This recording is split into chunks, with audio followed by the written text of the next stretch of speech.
ہم نہ آپ کو معزول کر سکتے ہیں، نہ آپ سے معزول ہونے کا مطالبہ کر سکتے ہیں، کیونکہ رسول اللہ صلی اللہ علیہ وسلم نے آپ کو ہمارے دین کے لیے آگے بڑھایا ہے، تو ہم آپ کو اپنی دنیا کے لیے پسند کیوں نہ کریں۔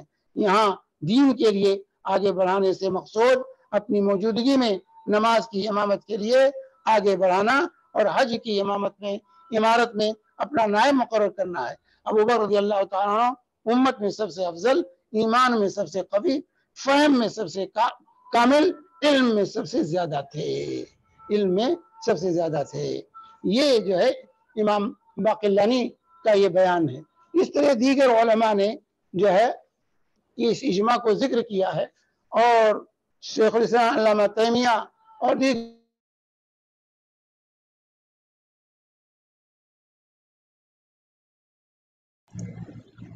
سمیر بھائی پھر شیخ کی آواز چلے گئی ہے، ذرا علماء نے اس پر تفصیلی گفتگو کیا ہے۔ تو بہرحال ابوبکر رضی اللہ تعالیٰ کی خلافت مسلم میں اس میں کوئی شک و شبہ نہیں، صحابہ کا اس پہ اجماع اور اتفاق تھا، اور جو ہے اس میں کسی کو جو ہے کہ دو رائے نہیں تھی۔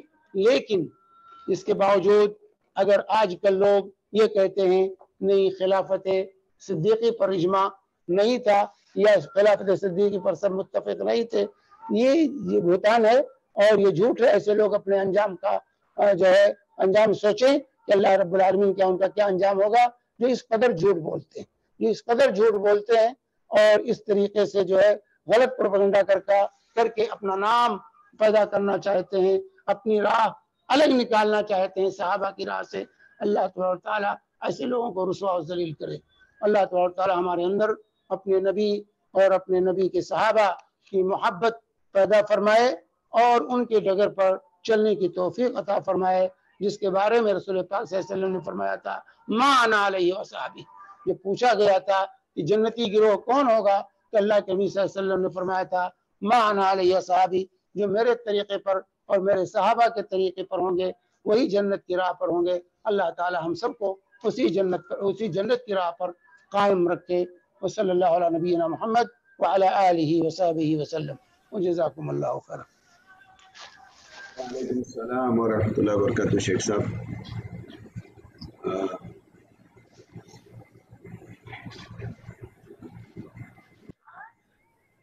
جی جزاکم اللہ خیرن۔ شیخ ہم تو چاہ رہے تھے کہ آپ مسلسل درس ختم کر دیتے، اگر ختم نہیں ہوا ہے تو کوئی بات نہیں، انشاءاللہ اگلے ہفتے میں اس کو دیکھیں گے۔ اب ہماری انشاءاللہ تعالی سوال و جواب کی محفل شروع ہوگی۔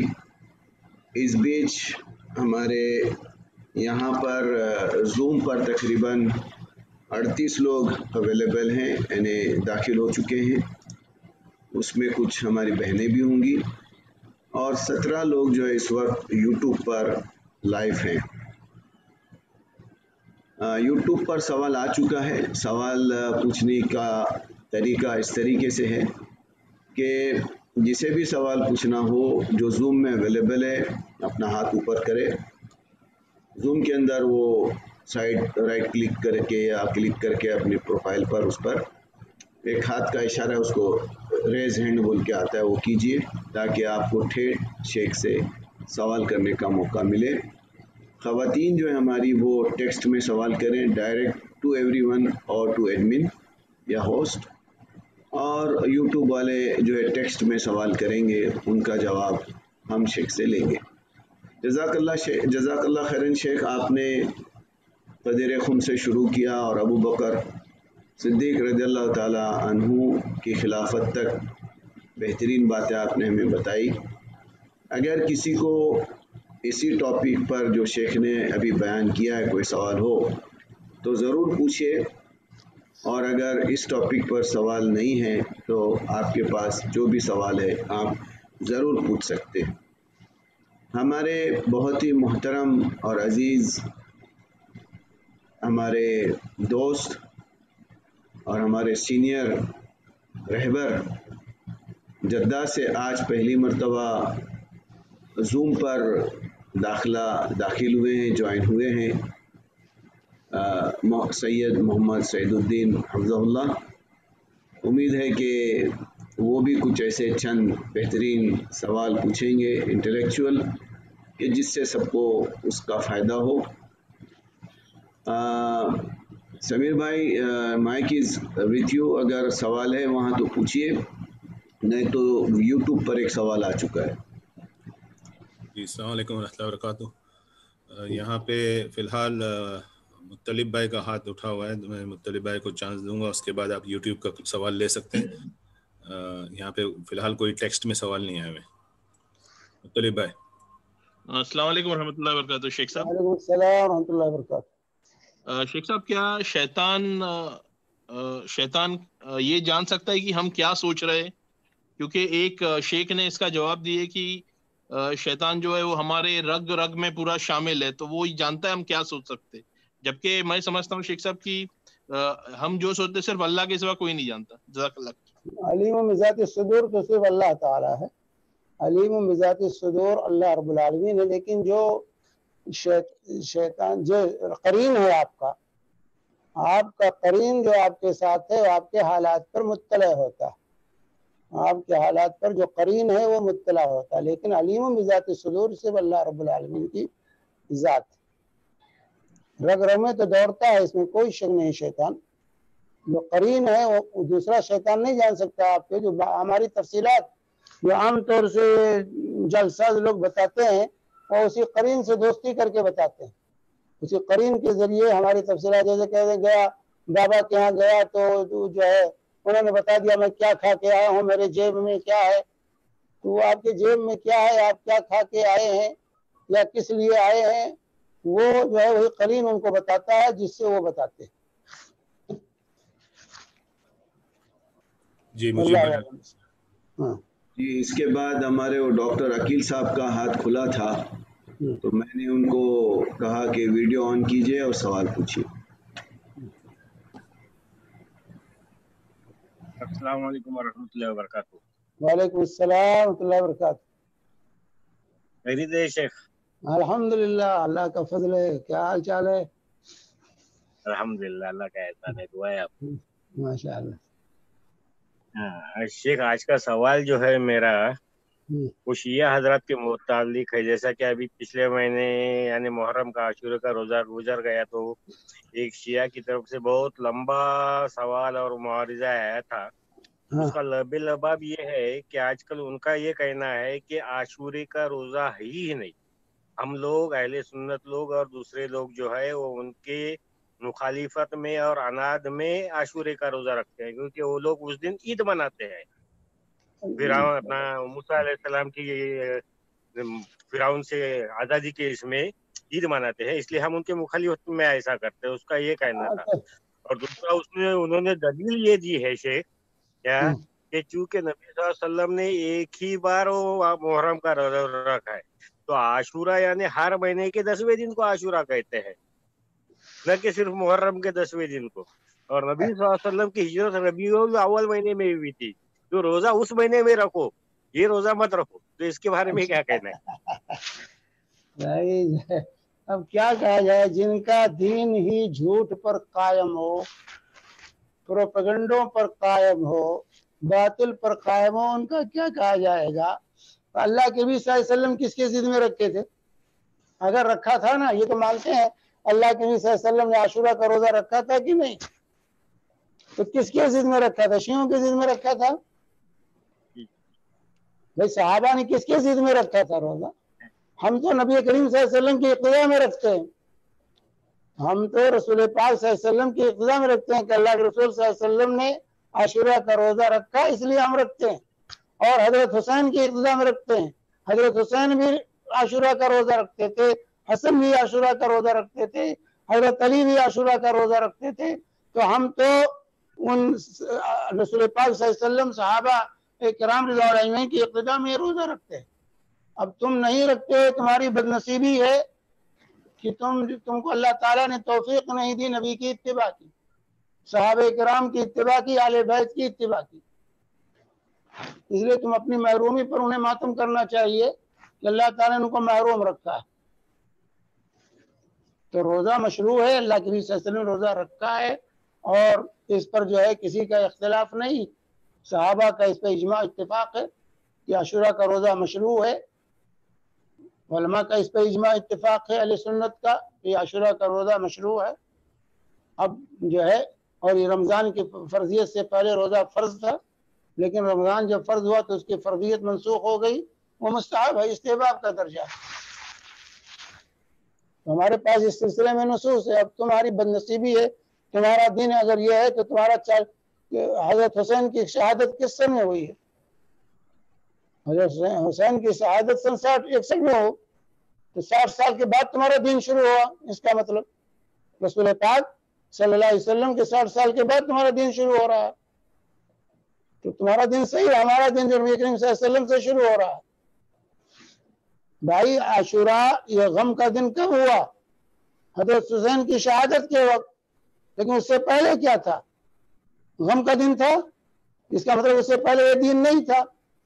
تو دین تو نبی کریم صلی اللہ علیہ وسلم کے زمانے میں مکمل ہو گیا، الیوم اکملت لکم دینکم واتممت علیکم نعمتی ورضیت لکم الاسلام دینا۔ دین تو مکمل ہو چکا نبی کی زندگی میں، تو تمہارا دین کی تکمیل کے بعد شروع ہو رہا ہے۔ تو وہ من احدث فی امرنا ھذا ما لیس منہ فہو رد، جو ہمارے اس دین میں ایسی چیز ایجاد کرے جو اس میں سے نہیں ہو، مردود ہے۔ تو وہ تو دین ہو نہیں سکتا جو 60 سال بعد شروع ہو، جو نبی کے 60 سال بعد شروع ہو وہ دین نہیں ہو سکتا ہے۔ جزاکم اللہ جزاکم اللہ خیرن وحسن الجزا شیخ۔ میں سوال لیتا ہوں ہمارے یوٹیوب سے، ہمارے جے ہند جے مہاراشٹرا والے بھائی لگے ہوئے ہیں اور وہ سوال پوچھتے ہیں، حضرت مصعب بن عمیر کا نام صرف مصعب تھا یا عمیر تھا؟ پلیز روشنی ڈالیں، جزاک اللہ خیر۔ مصعب ان کا نام تھا، عمیر ان کے باپ کا نام تھا، مصعب بن عمیر۔ مصعب پہلے جو ہے مصعب ان کا نام تھا، ان کے باپ کا نام عمیر تھا۔ اس وقت بھی آج بھی ولدیت کے ساتھ نام لیا جاتا ہے۔ یہ بر صغیر انڈیا میں جو ہے کہ وہاں سے بیٹے کا نام لیں، باپ کا نام غائب کر دیتے۔ عرب میں آج بھی ہے، ایک نام سے نہیں کام بنتا، 2 نام چاہیے، بلکہ 3 نام کہتے ہیں، 3 نام لکھو، باپ اپنا نام، باپ کا نام، دادا کا نام۔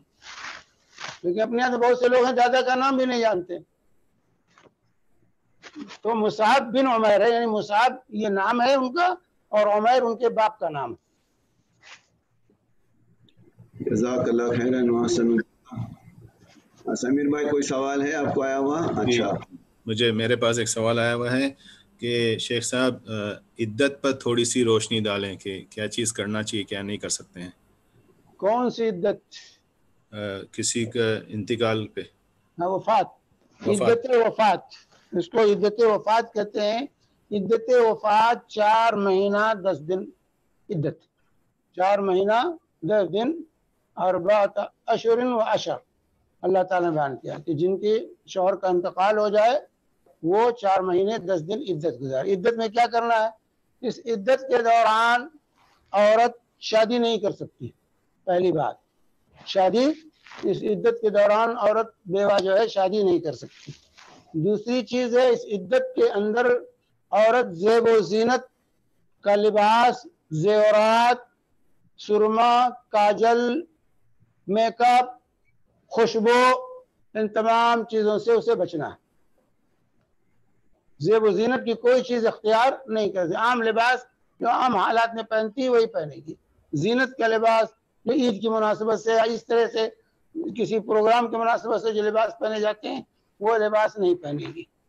تو زینت کا نہ لباس پہنے گی، نہ زیور کوئی استعمال کرے گی، نہ سرما لگائے گی، نہ کاجل لگائے گی، نہ مہندی لگائے گی، نہ میک اپ کرے گی، تمام چیزیں اس کے لیے ممنوع ہے۔ خوشبو نہیں استعمال کرے گی۔ اسی طریقے سے تیسری چیز یہ ہے کہ عدت جو شوہر جس گھر میں تھی، وفات کے وقت جس جہاں پر تھی اسی گھر میں عدت گزارے گی، جہاں تھی اسی گھر میں عدت وہ گزارے گی، 4 مہینہ 10 دن میں رہے گی، وہاں سے باہر نہیں جائے گی۔ رات وہیں بسر کرنا ہے، دن میں بھی وہیں رہنا ہے۔ البتہ دن میں کوئی ضرورت پیش آ جائے جو اس کے بغیر نکلے ہوئے پوری نہ ہو، گھر سے نکلے ہوئے بغیر پوری نہ ہو سکتی ہو، دوسرا کوئی نہیں پورا کر سکتا اس کو، تو اتنی ضرورت، جیسے بیمار ہو گئی اب اس کو ہاسپٹل جانا ہے تو ہاسپٹل جا سکتی ہے، تو اتنی دیر کے لیے جائے گی، پھر اسی گھر میں واپس آ جائے گی. تو 4 مہینے 10 دن اسی گھر میں اس کو گزارنا ہے، اس گھر سے باہر نہیں جا سکتی. یہ ہیں عدت کے مسائل. اور عدت کتنا ہے؟ 4 مہینے 10 دن ہے. اگر حاملہ ہے تو جب تک بچہ نہیں پیدا ہوتا اس وقت تک اس کی عدت ہوگی. حاملہ کے لیے عدت وفات وغیر حمل ہے، اور غیر حاملہ کے لیے 4 مہینے 10 دن ہے عدت. جی مجیب بھائی آپ کے پاس سوال ہے یا میں یہاں مطلب بھائی کو جواب دوں؟ ہاں دیکھیے، ہمارا منہج ایسا ہے کہ ایک مرتبہ جس کا سوال آیا اس کو اگر دوسرا سوال پوچھنا ہے تو ہم باقی سب کے سوال ہونے کے بعد انشاءاللہ ان کو موقع دیتے ہیں. شیخ ہمارے بھائی ہیں لطیف ثاقب بھائی، وہ سوال پوچھ رہے ہیں، لوگ ایک واقعہ پیش کرتے ہیں کہ رسول اللہ صلی اللہ علیہ وسلم کے آخری وقت میں صرف علی رضی اللہ تعالیٰ عنہ اور فاطمہ رضی اللہ تعالیٰ عنہ اور کچھ لوگ ہی دوسرے صحابہ امیر ڈھونڈنے میں لگے تھے. وضاحت فرمائیں. اس کی وضاحت آ چکی ہے بھائی. میں اس کے بارے میں اس سے پہلے گزشتہ درس میں نے کہا تھا دوسرے صحابہ کیوں امیر ڈھونڈنے میں لگے ہوئے تھے. رسول پاک صلی اللہ علیہ وسلم کی وفات کے بعد سب سے پہلے ضروری کیا تھا؟ سب سے پہلے ضروری یہ تھا کہ آپ کا خلیفہ مقرر کیا جائے. آج بھی میں نے بتایا کہ لوگ سمجھتے ہیں عام رسول پاک صلی اللہ علیہ وسلم عام لوگوں کی طرح سمجھ رہے ہیں. اللہ کے نبی صلی اللہ علیہ وسلم اللہ کے رسول تھے، رسالت کی ذمہ داری. اسی طرح آپ سربراہ مملکت تھے اور آپ کا خلیفہ ڈھونڈنا آپ کی تدفین سے پہلے لازم تھا. آج بھی کسی امیر کا، کسی رئیس کا، کسی جو ہے کا انتقال ہوتا ہے، وفات ہوتی ہے، تو اس وقت تک اطلاع بھی نہیں دی جاتی ہے جب تک کہ اس کا نائب مقرر نہ کر لیا جائے. اس کی موت کی خبر عام نہیں کی جاتی ہے کیونکہ اس سے فتنہ پیدا ہونے کا خطرہ رہتا ہے.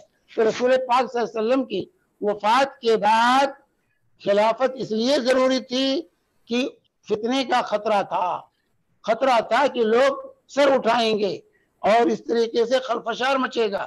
تو اس لیے ضروری تھا کہ سب سے پہلے خلافت کا مسئلہ حل کر لیا جائے تاکہ امت انتشار کا شکار نہ ہو، فتنے نہ اٹھیں.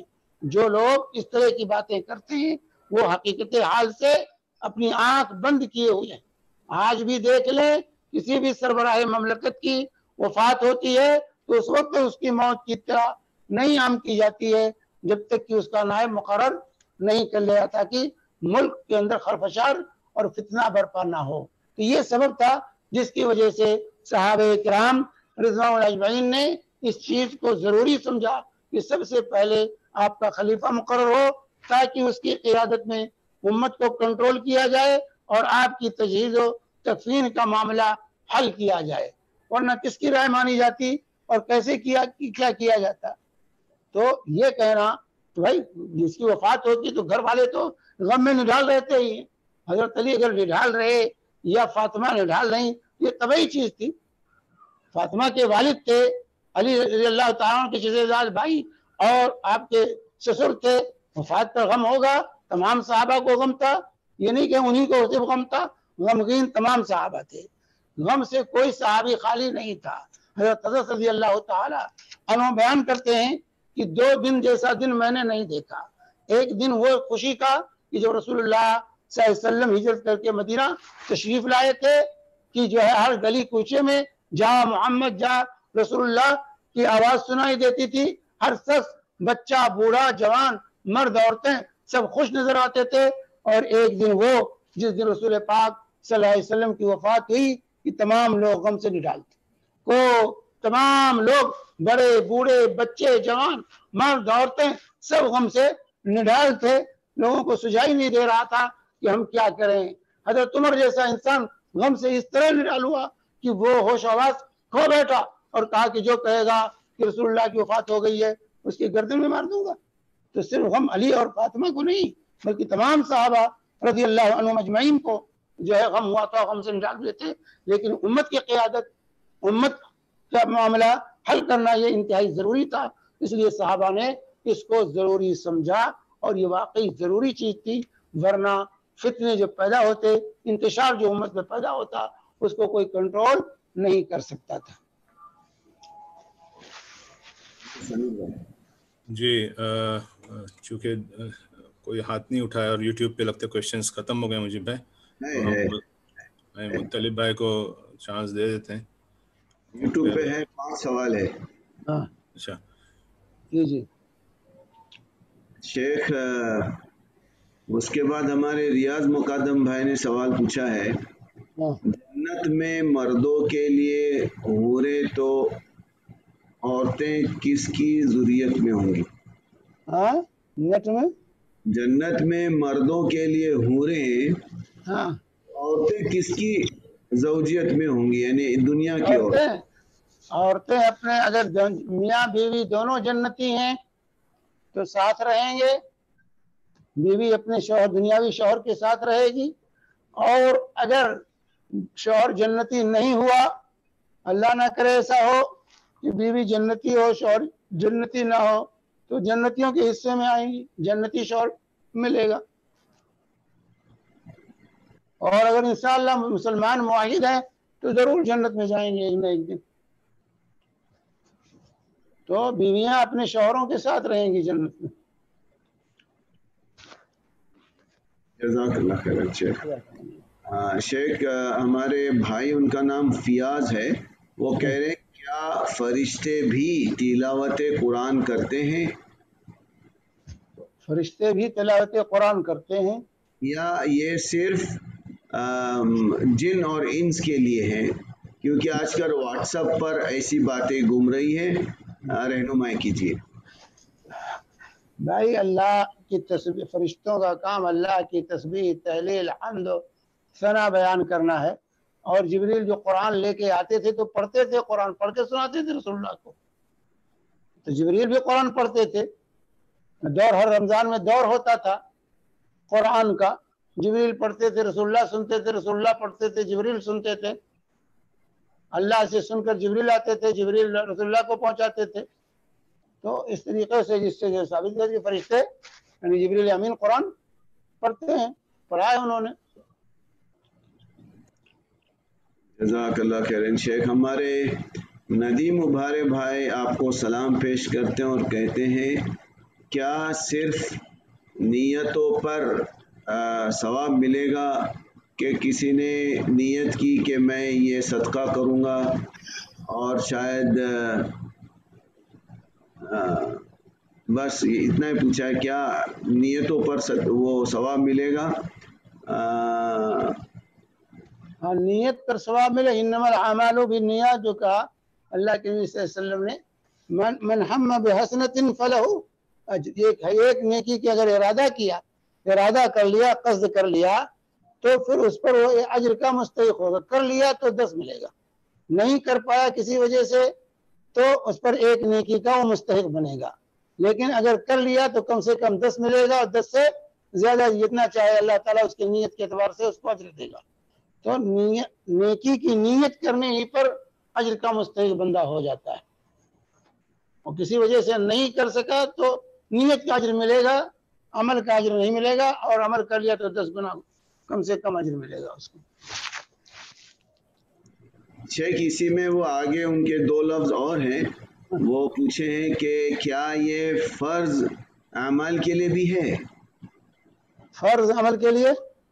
ہاں، جیسے کہ ابھی ہم کسی نے نیت کی کہ میں صدقہ کروں گا، نہیں کر سکا، لیکن وہ نیت کری کہ میں فرض نماز پڑھ رہا ہوں، فرض نماز نہیں پڑھ سکا، کوئی بھی فرض کام جس کی نیت کری اور وہ نہیں ہو سکا، ایسا کچھ۔